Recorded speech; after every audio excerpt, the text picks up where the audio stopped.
రాజు గారు, రీసెంట్గా తెలిసింది మీరు ఏదైతే నా అన్వేషణ అనేటువంటి యూట్యూబ్ ఛానల్ రన్ చేసినటువంటి అన్వేష్ అనే అతను హిందువుల గురించి, ముఖ్యంగా సీతాదేవి, ద్రౌపది గురించి, అలానే మన చాగంటి కోటేశ్వరరావు లాంటి, గరికపాటి నరసింహారావు గారి గురించి ఇబ్బందికరమైనటువంటి మాటలు, అన్పార్లమెంటరీ వర్డ్స్ వాడటం జరిగింది.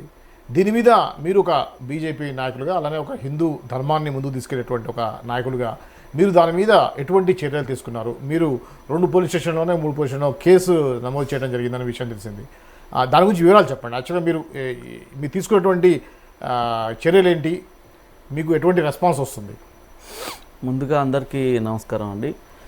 ఈరోజు ఎవరైతే ఒక యూట్యూబ్ పెట్టుకొని తెలుగు రాష్ట్రం నుంచి ఈరోజు యూట్యూబర్గా ప్రసిద్ధిగాంచి పేరు పొంది దేశ విదేశాల్లో తిరుగుతున్నటువంటి వ్యక్తి, ఆయన పేరు ఉచ్చరించడానికి కూడా నాకు అసలు మనసు చాలా బాధపడుతుంది. అంటే దాదాపు తెలుగు రాష్ట్రాల్లో ఉన్న చాలామంది, లక్షల మంది అతన్ని ఫాలో అవుతున్నారు అనే విషయం నాకు నిన్నమన్న తెలిసింది. నేను చూడను అతన్ని. అయితే వాస్తవానికి ఏందనంటే, ఆయన నిజంగా విదేశాలు తిరుగుతున్నందుకు, ఆ దేశాలలో జరుగుతున్నటువంటి విషయాలను చూపిస్తున్నందుకు చాలామంది ఫాలో అయ్యారు. కానీ ఇటీవల కాలంలో ఆయన చేస్తున్నటువంటి వ్యాఖ్యలు కానీ, మాట్లాడుతున్నటువంటి విషయం కానీ ఎంత జుగుప్సాకరంగా ఉంది అనేది నాకు మిత్రుల ద్వారా తెలిసింది. ఇట్లా మాట్లాడుతున్నాడు, అదుపు లేకుండా నోటికి అని చెప్పేసి చాలా నీచంగా ఘోరంగా మాట్లాడుతున్నటువంటి విషయం తెలిస్తే నేను కూడా సరే ఏంది అసలు ఏం మాట్లాడిండా అనేటువంటి వీడియోలు ఒకసారి చూద్దామనే ప్రయత్నం చేస్తే, మీరు నమ్మరు సార్, నిజంగా నాకు అంటే ఒక హిందువుగా పుట్టినందుకు అరే ఏంది ఈ మనిషి ఇట్లా హిందూ దేవి దేవతలను కించపరుస్తున్నాడు, గుళ్ళను నాశనం చేయాలంటున్నాడు అని చెప్పేసి ఆ వీడియోలు చూసిన తర్వాత చాలా బాధపడ్డా.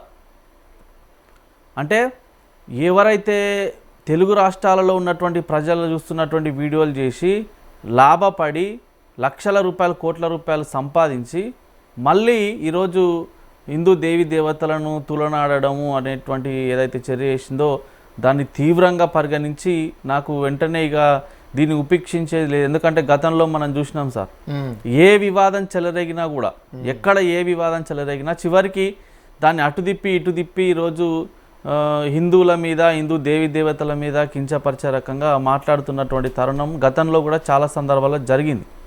ఇప్పటికే మన దేశంలో గుడుల మీద దాడులు జరుగుతున్నాయి, హిందూ దేవి దేవతలను ఇబ్బంది పెట్టేటువంటి ప్రయత్నం చేస్తున్నారు, నాశనం చేయాలి హిందూ ధర్మం అనేటువంటి ప్రయత్నం చేస్తున్నారు. మళ్ళీ ఇలాంటి వాళ్ళు కూడా తయారయ్యి ఈరోజు మళ్ళా హిందూ దేవతలను నాశనం చేయాలి, గుళ్ళను కూడగొట్టాలి అని చెప్పేసి మాట్లాడుతున్నటువంటి మాటల మీద చాలా తీవ్రంగా పరిగణించడం జరిగింది. మీరు ఇందాక చెప్పినట్టు వివిధ పోలీస్ స్టేషన్లలో కూడా అతని మీద కంప్లైంట్ చేయడం జరిగింది సార్. ఇది పంజాగుట్ట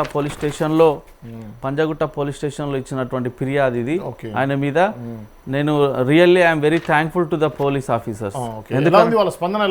చాలా బాగా రెస్పాండ్ అయ్యారు సార్. ఎందుకంటే హిందూ మతంలో పుట్టిన ప్రతి ఒక్కరు ఇది బాధ్యతగా భావించాలి కాబట్టి పోలీసులు కూడా చాలా మంచిగా రెస్పాండ్ అయ్యారు. ఇమీడియట్గా ఆయన మీద ఎఫ్ఐఆర్ నమోదు చేయడం జరిగింది. వివిధ సెక్షన్ల కింద సెక్షన్లు కూడా మన దగ్గర దాంట్లో ఇవ్వడం జరిగింది.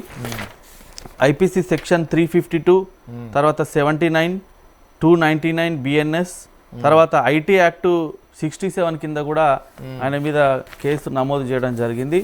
తర్వాత మనం అంటే ముఖ్యంగా ఆయన టార్గెట్ చేస్తూ మహిళలను అట్లా అని మాట్లాడడం, వాళ్ళ పరువు ప్రతిష్టలకు భంగం కలిగించే రకంగా మాట్లాడడం జరిగింది. కాబట్టి మనం తెలంగాణ మహిళా కమిషన్లో కూడా ఇది ఫిర్యాదు చేయడం జరిగింది.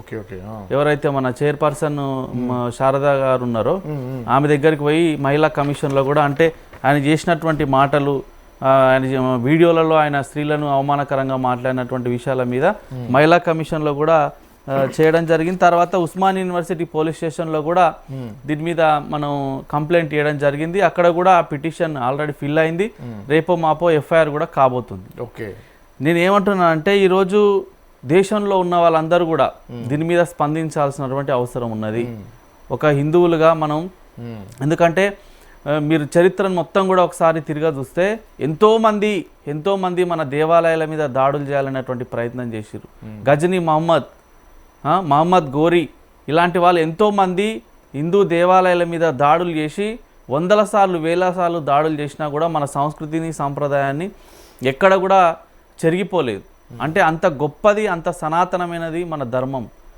ఈ ధర్మాన్ని పట్టుకొని ఈరోజు ఇష్టం వచ్చినట్టు నోటికొచ్చినట్టు మాట్లాడుతున్నటువంటి వ్యక్తి మీద అంటే ఒకటి రాజు గారు, ఇప్పుడు మెజారిటీ ఉన్నటువంటి హిందువుల మీద మన భారతదేశంలో ఇటువంటి ఈజీ టార్గెట్ అయిపోయింది. ఎవరైనా సరే దాని గురించి మాట్లాడుతున్నారు. దీని మీద అసలు యాక్చువల్గా హిందూ సంఘాలు కానివ్వండి, ఇది హిందూ సనాతనాన్ని ఫాలో అయ్యే వాళ్ళు కానీ ఎందుకు దీని మీద సీరియస్గా ఉండట్లేదు? అదే సార్ నేనేమంటున్నా అంటే ఇప్పుడు చట్టాలు కూడా మనం కొంచెం మార్చాల్సినటువంటి అవసరం ఉందేమో అనిపిస్తుంది. ఎందుకంటే ఎవరు ఈ విషయం మీద అంటే హిందుత్వం మీద కానీ హిందూ దేవి దేవతల మీద కానీ కించపరిచేటట్టు మన పరువు ప్రతిష్టలకు భంగం కలిగేటట్టు మాట్లాడినా వాళ్ళ మీద కఠినమైనటువంటి చర్యలు తీసుకునే విధంగా చట్టాలను తయారు చేసినటువంటి అవసరం కూడా ఉంది. లేకపోతే మీరు అన్నట్టు ఎవరు పడితే వాళ్ళు ఏది పడితే అది మాట్లాడి కించపరుస్తూ ఉన్నారు ప్రతిరోజు.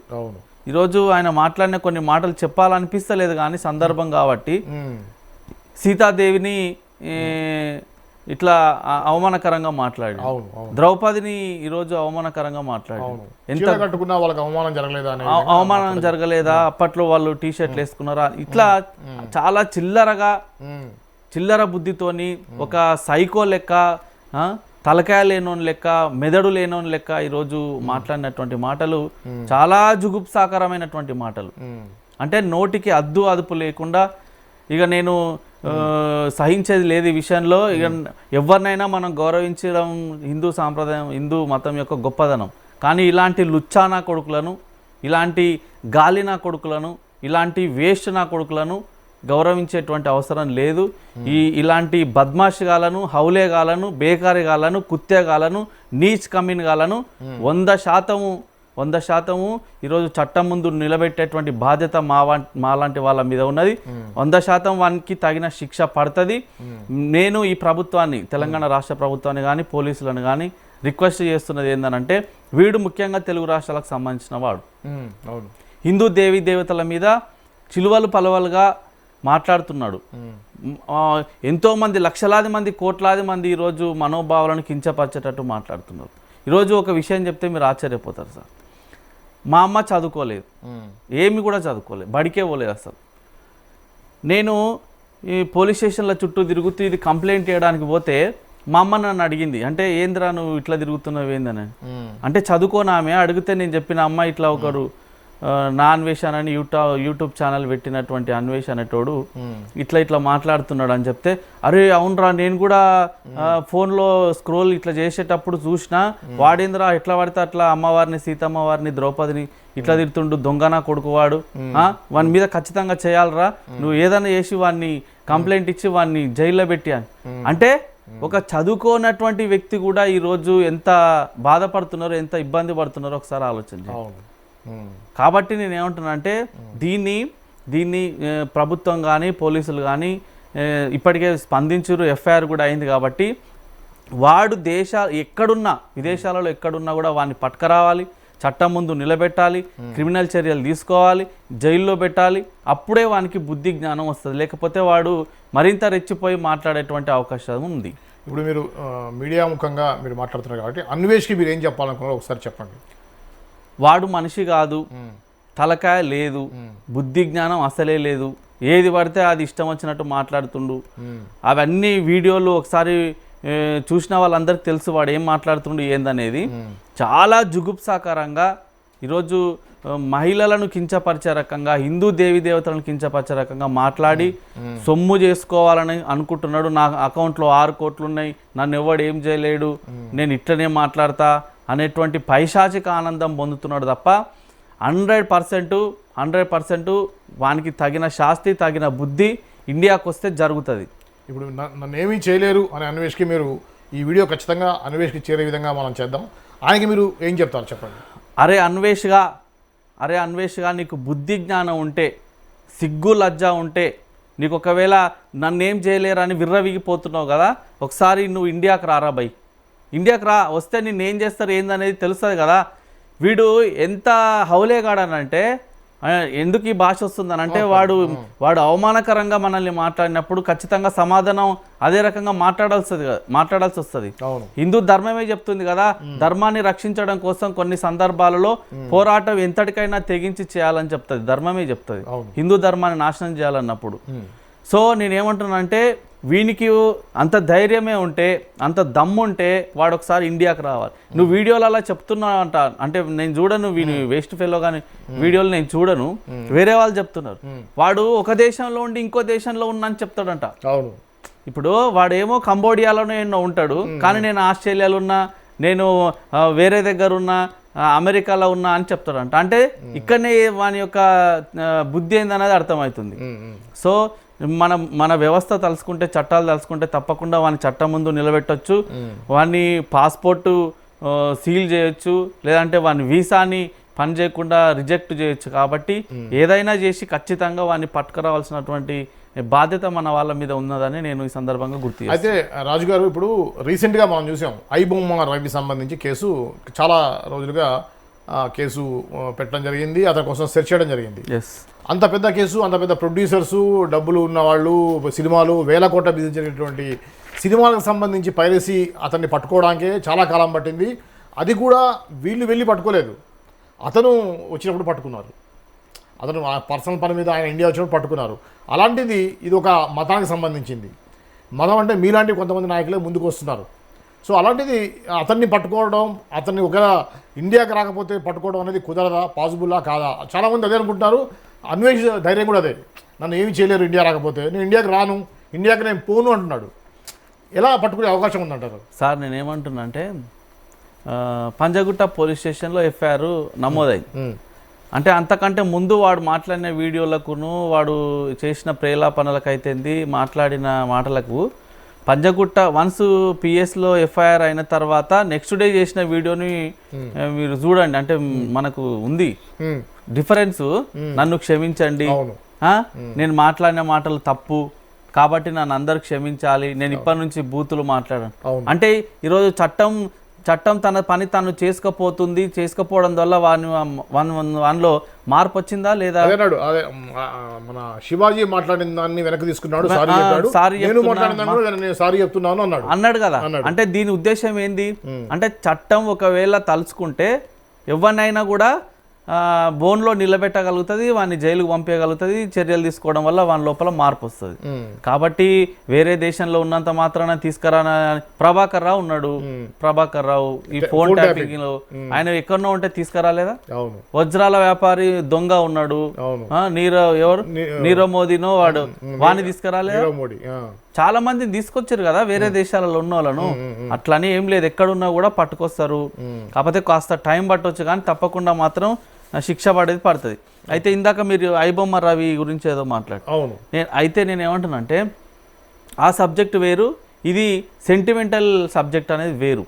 ఇది మన దేవి దేవతలకు సంబంధించినది, మన స్పిరిచువాలిటీకి సంబంధించినటువంటి, మన నమ్మకానికి సంబంధించింది. తరతరాల నుంచి, వేలాది సంవత్సరాల నుంచి మనం నమ్ముతున్నటువంటి విషయాలకు సంబంధించింది. కాబట్టి దీన్ని చాలా సెంటిమెంట్గా అందరూ కూడా చూస్తున్నారు, బాధపడుతున్నారు, ఇబ్బంది పడుతున్నారు. మీరు చూసిరు ఏదైతే ఎఫ్ఐఆర్ కంప్లైంట్ అయిన తర్వాత వాని ఫాలోవర్స్ అందరు కూడా పడిపోయారు. లక్షల మంది వాడిని అన్ఫాలో కొట్టేసారు, అన్సబ్స్క్రైబ్ కొట్టేసారు, వానికి ఆదాయం కూడా తగ్గింది. కానీ వాడు ఏం చేస్తున్నాడు అంటే దాన్ని కవర్ చేసుకోనికే నాకు మళ్ళీ ఆదాయం వచ్చింది, నేను ఐఫోన్ కొనుక్కున్నా, అది దాన్ని ఏదో పిచ్చి పిచ్చి మాటలు మాట్లాడుతున్నాను. కాబట్టి దీన్ని వదిలిపెట్టేటువంటి ప్రసక్తే లేదు. నేను ఈరోజు ఫేస్బుక్లో కూడా వాని మీద విషయం రాసేటప్పుడు నేను యాక్చువల్గా అయితే చాలా రోజుల నుంచి వివాదం నడుస్తుంది, వాని మీద మాట్లాడొద్దు అనుకున్నా. కానీ ఎప్పుడైతే ధర్మం మీద అధర్మము మాటలు పెట్టరేగిపోతున్నప్పుడు, రెచ్చిపోతున్నప్పుడు, అధర్మము రాజ్యమేలేటువంటి సమయం వచ్చినప్పుడు ఖచ్చితంగా మనలాంటి వాళ్ళము కంకణం కట్టుకోవాలి, అధర్మాన్ని నాశనం చేయాలి, ధర్మాన్ని ఎప్పటికైనా గెలిపించాలనేది మన గీత సారాంశం కానీ, లేకపోతే రామాయణ మహాభారతాలు కానీ, వేదాలు కానీ, ఉపనిషత్తులు కానీ ఏవైనా చెప్తాయి. కాబట్టి ఇక కంకణం కట్టుకోవాల్సినటువంటి అవసరము ఏర్పాటైంది. కాబట్టి నేను ఈరోజు పని కట్టుకొని వాని మీద తిరుగుతున్నా. ఈ పోలీస్ స్టేషన్లలో కంప్లైంట్ ఎందుకు ఇచ్చినా, మహిళా కమిషన్లో కంప్లైంట్ ఎందుకు ఇచ్చిన అంటే వాని పని చేయాలి, ఎట్లయినా వాని పని చేయాలి. కాబట్టి ఈ సెంటిమెంటల్ విషయంలో మనం మన విశ్వాసాల విషయంలో మన దేవీ దేవతల విషయంలో వెనక్కి తగ్గేది లేదు. నేను అందుకే హ్యాష్ ట్యాగ్ పెట్టిన హంట్ ఫర్ అవినాష్ అని పెట్టిన. హంట్ ఫర్ అవినాష్ అంటే వాడు దొరికే వరకు ఖచ్చితంగా వాడిని వదిలిపెట్టేది లేదు. అవసరమైతే ఇంకా మేము అనుకున్నాం, నిన్ననే అనుకున్నాం, అడ్వకేట్ హైకోర్టు రాము గారు నేను నిన్ననే డిస్కషన్ కూడా చేసినాము. అవసరమైతే వాని మీద హోంశాఖ మంత్రి ఇప్పుడు లేడు కాబట్టి, ఆయన సీఎం గానే ఉన్నాడు కాబట్టి ఆయనను కలిసే ప్రయత్నం, లేదంటే హోమ్ ప్రిన్సిపల్ సెక్రటరీ ఉంటాడు ఆయనను కలిసేటువంటి ప్రయత్నం కూడా చేసి కంప్లైంట్ ఇవ్వాలనేటువంటి దాని మీద కూడా ఆలోచన చేస్తున్నాము. 100% వాడిని వదిలిపెట్టేది లేదు. అవసరమైతే నేను నిన్ననే మాట్లాడినా కూడా హైకోర్టులో ఉన్నటువంటి న్యాయవాదులతోని వాళ్ళతోని, అవసరమైతే వాని మీద రిట్ పిటిషన్ అయినా దాఖలు చేసి 100% వాని అకౌంట్స్ ఏవేవైతున్నాయో ఫేస్బుక్ కానీ, ఇన్స్టాగ్రామ్ కానీ, యూట్యూబ్ కానీ, ఇంకా ఏవేవైతున్నాయో అవన్నీ కూడా బ్లాక్ చేయాలని చెప్పేసి త్వరలోనే హైకోర్టుకు కూడా మేము పోబోతున్నాం. ఇప్పుడు బీజేపీ ప్రభుత్వం కేంద్రంలో ఉంది. ఇది ఇప్పుడు ఏంటంటే ఇంటర్పోల్ హెల్ప్ తీసుకునే అవకాశం ఉంటుంది. ఎందుకంటే ఈ దేశం రాకపోతే ఏ కంట్రీలో ఉండో ఆ కంట్రీలో ఉన్న పోలీసుతో కూడా మీరు మాట్లాడాల్సిన పరిస్థితి ఉంటుంది.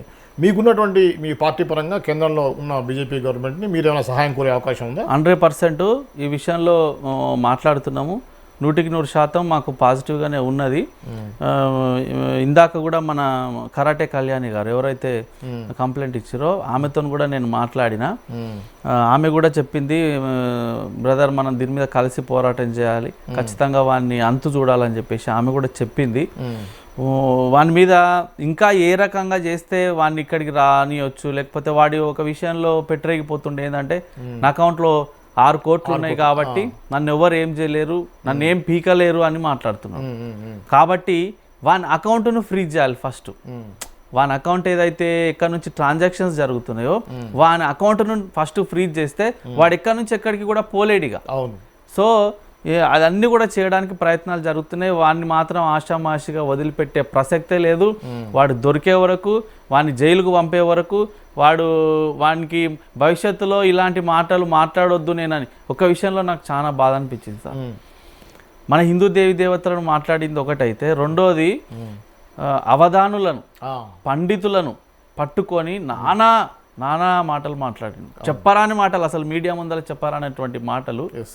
నువ్వు చావాలి, చస్తే నరకానికి వస్తావు కదా, అక్కడ మాట్లాడుకుందాం, నేను బ్రహ్మదేవుని అంటాడు, నీకు నాకు పోలికేంది అని అంటాడు. ఇంకా జుగుప్సాకరమైన మాటలు మాట్లాడి నాకు చెప్పాలనిపిస్తలేదు. అది ఎంత ఘోరమైనటువంటి మాటలు అంటే, ఇంకొకటి నేను చూసిన ఏదో పుచ్చకాయని పెట్టి, ఎంత ఘోరం సార్. స్త్రీలందరూ కూడా చూస్తే అలాంటి అవమానకరమైనటువంటి విషయం అది. వానికి దరిద్రునికి బుర్ర జ్ఞానం ఉందా కొద్దిగానన్నా? అంటే నీ వ్యూస్ కోసం, నీకు వ్యూస్ రావాలి, లక్షలలో ఫాలోవర్లు పెరగాలి, డబ్బులు రావాలి, వ్యూవర్ సంఖ్య పెరగాలని ఏది పడితే అది చేస్తావా? ఏది పడితే అది చేస్తావా? బుద్ధి జ్ఞానం లేదా? మాకు నిన్ననే అడ్వకేట్ రాము గారు చెప్పినటువంటి ఒక విషయం కూడా గుర్తొచ్చింది. ఏంటంటే వీడు ఇట్లా పెట్టలేకపోవడానికి ప్రధాన కారణం డబ్బులు. ఈ డబ్బులు వీనికి కేవలం ఈ వ్యూవర్స్ ద్వారా, సబ్స్క్రైబర్ల ద్వారా కాకుండా కొంతమంది ఇతర మతాలకు చెందినటువంటి వాళ్ళు కూడా వీనికి ఫండింగ్ చేస్తున్నారు వేరే దేశాల నుంచి అని కూడా ఇటువంటి అనుమానం కూడా వచ్చింది. దాని మీద కూడా ఎట్లా చేయాలి ఏందనేది కూడా ఆలోచన చేస్తున్నాం. అంటే ఒక మతాన్ని మీద జరిగే దాడిలాగా కూడా 100% కదా. వాడు చాలా ఘోరంగా చెప్తుండు కదా, భారతదేశంలో హిందువులంతా మోసగాళ్ళు, హిందువులంతా రేపిస్టులు, వాళ్ళు దేశాన్ని మొత్తం సర్వనాశనం చేస్తుర్రు, చేసి మళ్ళీ కాషాయం బట్టలు వేసుకొని ఆ ముసుగులో మోసాలు చేస్తున్నారు అని బత్తాయిలు ఏది పడితే అది మాట్లాడుతుంది కదా. వానికి నోటికి అదుపు లేదు కదా. ఇప్పుడు చిన్న పిల్లలను కూడా భారతదేశంలో అట్లా చేస్తారు, ఇట్లా చేస్తారు అని ఏంది మాటలు? వానికి ఏమన్నా అసలు జ్ఞానం ఉందా? నువ్వు ఈ దేశానికి సంబంధించినవి, ఈ గడ్డ మీద పుట్టినవు, ఈ గడ్డ గాలి పీల్చినవు, మన దేశం యొక్క గడ్డ గాలి పీల్చినవు, ఇక్కడ పెరిగినవు, ఇక్కడ చదువుకున్నావు, పరదేశంలో పోయి ఈరోజు మన దేశం యొక్క ఇజ్జత్ తీస్తున్నావు అంటే దీని ఉద్దేశం ఏంది? నువ్వు నీ మూలాలను మర్చిపోయినావు కదా, నీకు సిగ్గుశరం లేదు కదా, నీకు బుద్ధి జ్ఞానం లేదు కదా, నువ్వు ఒక వేస్ట్ ఫెలో కదా. ఇంకా ఉంటుంది, చాలా ఉంటుంది. సినిమా ఇప్పుడే స్టార్ట్ అయింది, జస్ట్ నౌ ఇప్పుడే దీనికి మేము ఇన్ని రోజుల పాటు ఏదో పోని అని ఊకున్నాం, కానీ ఇక వీడిని మాత్రం వదిలే ప్రసక్తి లేదు. 100% వీడిని ఎక్కడి దాకా అయితే అక్కడి దాకా వీడిని తీసుకురావడానికి ప్రయత్నం చేస్తున్నాము. వీడు ఇప్పుడు నాకు తెలిసి బహుశా మన దేశానికి రాడు. ఎందుకనంటే వస్తే ఇక్కడ ఏం జరుగుతుంది ఏందనేది మనకు తెలుసు కాబట్టి వాడి దేశానికి రాడు. రాకపోతే వాడిని ఎట్లా తీసుకురావాలి, వాడిని కట్టేసైనా కాలు చేతులు కట్టేసైనా తీసుకురాలనేటువంటి ప్రయత్నం జరుగుతుంది. అయితే అది కాదు రాజు, ముఖ్యంగా ఒక పర్సన్ మీద పర్సన్ టు పర్సన్ ఇష్యూ వేరు, ఒక సంస్థకి ఇప్పుడు ఐబొమ్మర్ రాజు లాగా ఇండస్ట్రీకి సంబంధించిన ఇష్యూ కాబట్టి ఇండస్ట్రీ పెద్దలందరూ కూడా పూనుకొని మాకు లాస్ అవుతుందని చేశారు. ఇది ఓన్లీ ధర్మానికి సంబంధించింది, హిందూ ధర్మానికి సంబంధించింది. హిందూ ధర్మాన్ని ఫాలో అయ్యే వాళ్ళు చాలామంది ఉన్నారు. మీలాగా ముందుకు వచ్చి పోరాడే వాళ్ళు తక్కువ ఉన్నప్పుడు కూడా తెర వెనుక సైలెంట్గా ఇంట్లో ఉండి బాధపడే వాళ్ళు చాలామంది ఉన్నారు. వాళ్ళందరూ ఏమంటారంటే ఇది 4 రోజుల పాటు ఇలా హడావుడి చేస్తారు, దాని తర్వాత దాని గురించి మర్చిపోతారు, అది అట్లా మరుగున పడిపోతుంది అనేటువంటి ఒకటి ఉంది. దీన్ని మీరు ఖచ్చితంగా చెప్పగలరా? ఈ కేసుని మీరు ముందుకెళ్ళి అతను అరెస్ట్ అయ్యేదాకా, అతనికి సరైన శిక్ష పడేదాకా మీరు స్టాండ్ అలానే ఉంటుందని చెప్పేసి మీరు భరోసా ఇవ్వగలరా? 100% నేను చెప్తున్నా. 100% మేము అలాంటి వాళ్ళము కంకణం కట్టుకున్నామంటే దాన్ని వదిలేటువంటి ప్రసక్తి ఉండదు కాక ఉండదు. ఈరోజు భారతదేశంలో ఉన్నటువంటి 100 కోట్లకు పైగా ఉన్న హిందువుల జనాభా కోసం, హిందూ వారి సనాతన ధర్మం కోసం 100% ఎప్పుడు ఎక్కడ మాకు అన్యాయం జరిగినా, ఎప్పుడు ఎక్కడ మా ధర్మం మీద దాడి చేయాలనేటువంటి ప్రయత్నం చేసినా, ఎప్పుడు ఎక్కడ మా సనాతన ధర్మాన్ని నాశనం చేయాలనేటువంటి ప్రయత్నం ఎవరు చేసినా, వీడొక్కడు కాదు ఎవరు చేసినా కూడా ఖచ్చితంగా ఫైట్ చేస్తాము. దాన్ని మాత్రం వదిలిపెట్టేటువంటి ప్రసక్తే లేదు. వీడు నాకు నిన్న ఒక సిఐ గారితో మాట్లాడుతున్నప్పుడు చాలా విషయాలు నేను విన్నా. ఇట్లాంటి వ్యక్తులు ఖచ్చితంగా ధర్మాగ్రహానికి గురిగాక తప్పదని చెప్పిండు. 100% జరుగుతుంది. గతంలో మనం చూసినాం, కత్తి మహేష్ గాడు ఇట్లనే మాట్లాడి ఏమైంది, అది ఎవరు కోరుకోరు. కానీ నువ్వు పెట్టరేగిపోతున్నప్పుడు, నువ్వు ఒక జాతి మీద, ఒక ధర్మం మీద నువ్వు విమర్శలు చేసేటువంటి క్రమంలో పెట్టరేగిపోతున్నప్పుడు, ఏది పడితే అది మాట్లాడినప్పుడు 100% విధి తన పని తాను చేస్తుంది, కాలం తన పని తాను చేసుకోపోతుంది కదా. వీడు మళ్ళీ పైపెచ్చు నేను హిందువుని అంటాడు, నేను భగవద్గీత పట్టుకున్నా అంటాడు, వినాయకుని బొమ్మ పట్టుకున్నా అంటాడు, నా వెనకాల ఆంజనేయుడు ఉన్నాడు, ఆయన నాతో మాట్లాడిస్తున్నా, అనవసరమైనటువంటి మాటలు మాట్లాడతాడు. హిందువు అయితే నువ్వు ఇట్లా మాట్లాడతావా? నీ తల్లి గురించో నీ చెల్లి గురించో నువ్వు ఇట్లా మాట్లాడతావా? నువ్వు ఎందుకు ఈరోజు పక్కదారి పట్టించేటువంటి ప్రయత్నం చేస్తావు? నీ చేత దేవుళ్ళు అందరూ పలికిస్తున్నారా? నిన్ను ఇట్లా చేయమని, పోరాటం చేయమని నీ కళలోకి వచ్చి చెప్తున్నారా? ఏం మాటలు ఇవి? తమాషాలా ఇదేమన్నా? అంటే ఎవడు అడిగేటోడు లేడు, ఎవడు ఏమన్నాడనా? నీ తల్లి చెల్లిని గురించి ఎవడని ఇట్లనే మాట్లాడితే నీకు ఎంత బాధ ఉంటుంది చెప్పు. ఇప్పుడు జై శ్రీరామ్ అనేటువంటి నినాదం ఇచ్చేటువంటి వాళ్ళందరం కూడా ఎంత బాధపడుతున్నాం తెలుసా మేము? ఇప్పుడు సీతమ్మ తల్లి అంటే మన తల్లి లెక్క చూస్తాము. అలాంటి తల్లిని పట్టుకొని ఈరోజు నువ్వు మాట్లాడినటువంటి మాటలు సమాజం అంతా వినలేదా? ద్రౌపదీ దేవిని అనేక రకాలుగా మాట్లాడినా నువ్వు, దాన్ని ఎవరు సహిస్తారనుకున్నావా? 100% చెప్తున్నా, వీని మీద క్రిమినల్ చర్యలు తీసుకోవడమే కాదు, ఐటీ యాక్టులు ప్రయోగించడమే కాదు, అవసరమైతే వీని మీద దేశద్రోహం కేసు పెట్టాలని కూడా నేను కంప్లైంట్లో రాసిన. ఓకే. అయితే రాజు, మీరు ఇందాక అన్నారు లీగల్ టీవీ చెప్పారు, మీరు చాలామంది మనసు నొచ్చుకుందనే విషయం వాస్తవం. ఇందు మూలంగా నేను ఇంకొక కేసు సంబంధించి రెఫరెన్స్ మిమ్మల్ని అడుగుదాం అనుకుంటున్నా. లారెన్స్ బిష్నోయ్ అని మీరు విని ఉంటారు. ఎస్, బిష్నోయ్ హిందూ ధర్మం గురించి పోరాడుతున్నాడు. అసలు అతను మాఫియా డాన్ కావచ్చు, ఏదైనా కూడా హిందూ ధర్మం విషయానికి వస్తే మాత్రం ఆయన ఏమాత్రం ఇది అవ్వట్లేదు. ఎక్కడున్నా కూడా, ప్రపంచంలో ఎక్కడున్నా కూడా ఆయన టీం, నాకు తెలిసి చాలా దేశాల్లో ఆయన టీమ్స్ కూడా ఉన్నాయి, ఇంక్లూడింగ్ కెనడాలో కూడా ఆయన టీం ఉంది.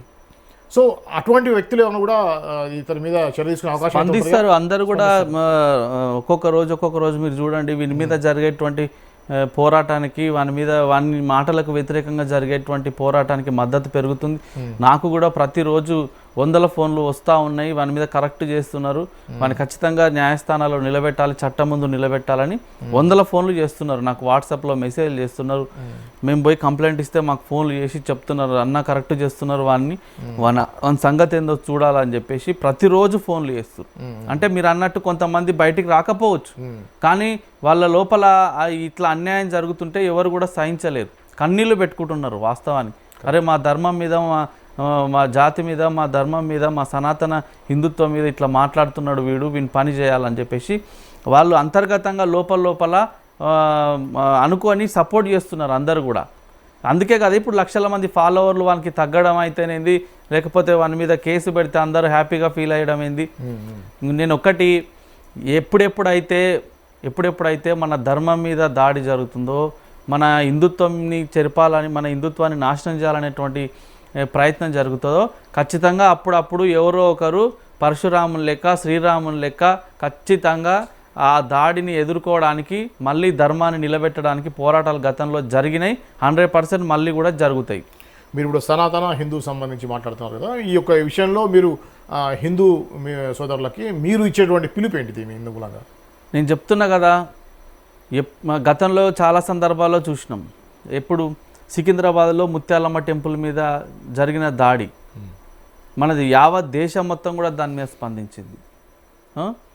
అమ్మవారిని ఒక ముండా కొడుకు పోయి కాలుతోని తన్నడం చూసినటువంటి విజువల్స్, అక్కడ ఎంత పెద్ద పోరాటం జరిగిందో మనకు తెలుసు అందరం. తర్వాత శంషాబాద్లో హనుమాన్ విగ్రహాన్ని కూలగొట్టిరు. తర్వాత కర్మన్ ఘాట్ ఆలయంలో మూత్రం పోసిరు. ఇట్లా ఘటనలు చెప్పుకుంటా పోతే ప్రతిరోజు ప్రతి దగ్గర ఏదో ఒక సంఘటన హిందుత్వాన్ని నాశనం చేయాలి, హిందూ టెంపుల్స్ని నాశనం చేయాలి. ఇదే కొంతమంది పెట్టుకొని పనిచేస్తున్నారు. 100% ఇట్లాంటి దుండగులకు గతంలోనే మేము వార్నింగ్ ఇచ్చినాము. కొడుకుల్లారా ఖబర్దార్, మీరు ఎప్పుడెప్పుడైతే మా మతాన్ని కించపరిచేలా, మా హిందుత్వాన్ని నాశనం చేసేలా ప్రయత్నాలు చేస్తారో 100% అప్పుడప్పుడు మాలాంటి వాళ్ళందరూ కూడా ముందుకు వస్తారు. మిమ్మల్ని ఎక్కడ దొరికితే అక్కడ తప్పకుండా నిలదీస్తారు, నిగ్గదీస్తారు, గల్లా పడతారు, తంతర్ బిడ్డలారా అని ఈ సందర్భంగా చెప్తున్నాం.